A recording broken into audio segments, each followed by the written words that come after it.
All right, let's talk about a great example of mass adoption of a plant-based diet. I'm talking about the country of India. Now, there was somebody saying that, a lot of Indians have been genetically altered so that they don't like meat. I think that's complete nonsense, obviously.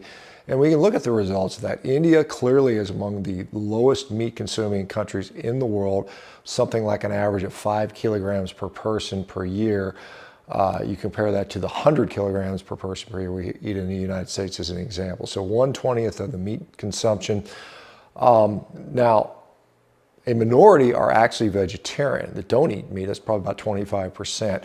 Primarily, you see that in northern India. Southern India, they eat more of their meat. But even among the ones that do eat meat, they eat a very, very small amount. It's like maybe one meat dish per week per the family or something like that. So they have such overall low rates. And what has that gotten them? What has this basically plant-based diet with very little meat gotten the average Indian?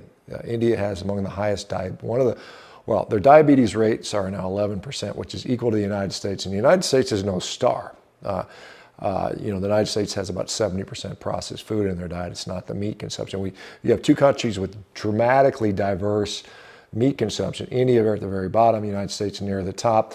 Both have similar diabetes rates, and so it's probably not the meat driving it one way or the other, right? It's probably all the ultra-processed garbage. But let's continue on with the low meat consumption in India. They have incredible rates of childhood stunting, so their children tend to be smaller. They have protein deficiency across all socioeconomic spectrums. It doesn't matter if they're wealthy or in the rural poor areas. Their protein consumptions are abysmally low across the board. You see cardiovascular disease very high, as I think one in four Indians will die of cardiovascular disease. Again, we mentioned diabetes. They have high rates of depression, among the higher rates of depression in the world. Believe it or not, their fertility rates are declining pretty rapidly as well. Even though they're the most populous country in the world, their actually fertility rates are going down.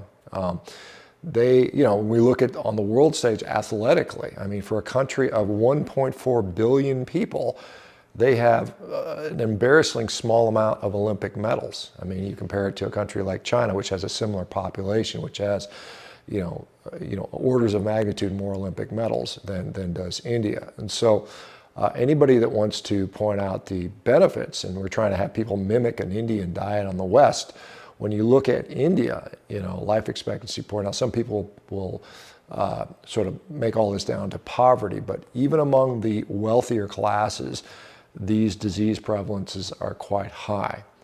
So that is something to certainly be, you can certainly look at that and say that's not the way we want to go with that.